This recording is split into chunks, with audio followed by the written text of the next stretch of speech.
ઘણા બધા રાજકીય આગેવાનો પણ બેઠા છે, નામ એટલે નથી લેતો કે સિનિયોરિટી જુનિયોરિટીમાં ખૂબ હોય.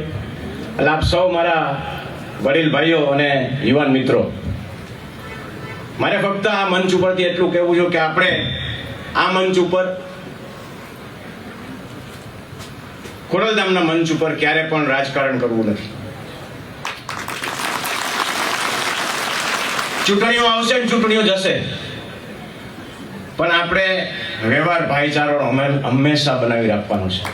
અને બહેનોને પણ હંમેશા જે ભાઈચારો આપણો છે, ચૂંટણી પતી જાય, જે જીતી ગયો ને વંદન કરી અભિનંદન કરીને પાછા હતા એવા ને એવા, અને લોકો કરે છે. આપણામાં થોડીક ક્યાંક ઉણપ છે. એ મારી આજે માના ચરણોમાં, માના ખોરામાંથી હું આપને કહું છું કે મહેરબાની કરીને આ મંચ ઉપર ક્યારે રાજકારણ આવવાની.